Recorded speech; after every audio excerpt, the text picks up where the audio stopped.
Et qu'est-ce qu'il vous a répondu?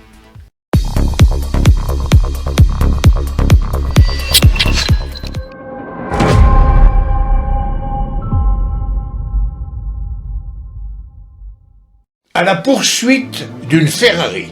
J'étais rattaché aux unités spéciales, unités dans lesquelles le maître mot est la discrétion.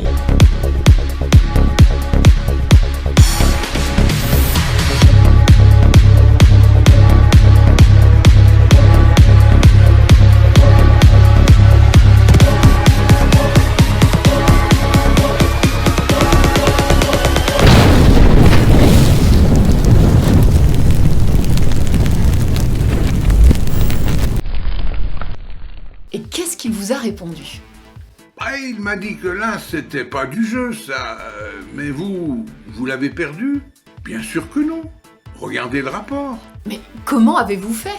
J'ai su qui l'avait pris en charge et où ils étaient allés. Pour le reste, c'est un métier. C'est comme au poker. Il faut payer pour voir. Ah oui, et ce client, vous avez payé, c'est juste. Bon, égalité balle au centre. Oui, mais sans miroir.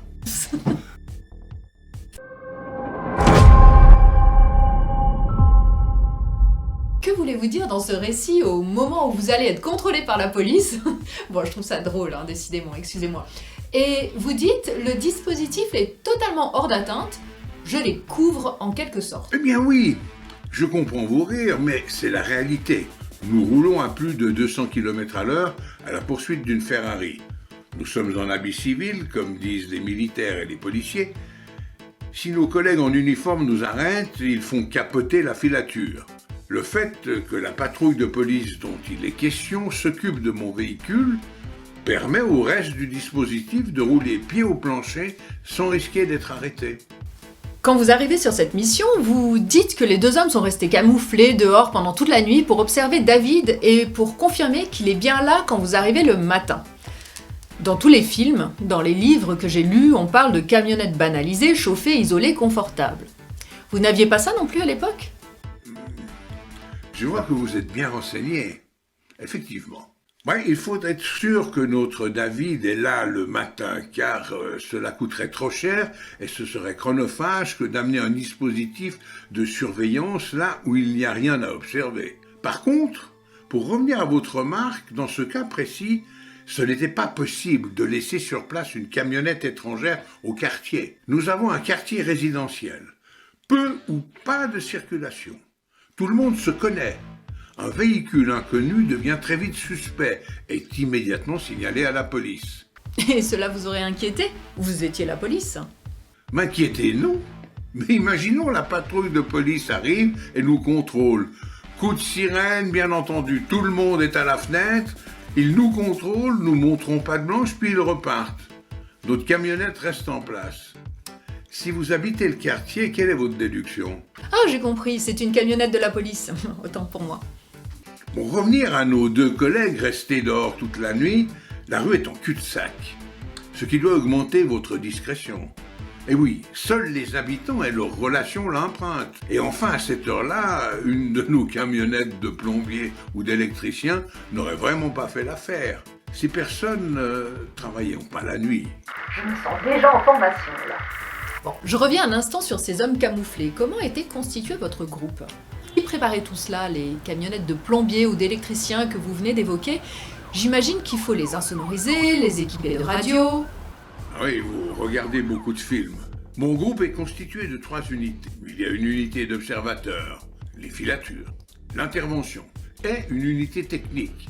C'est eux que vous venez d'évoquer sans le savoir. Je faisais partie de l'unité d'observation. L'intervention, tout le monde a vu ce que c'était à la télévision.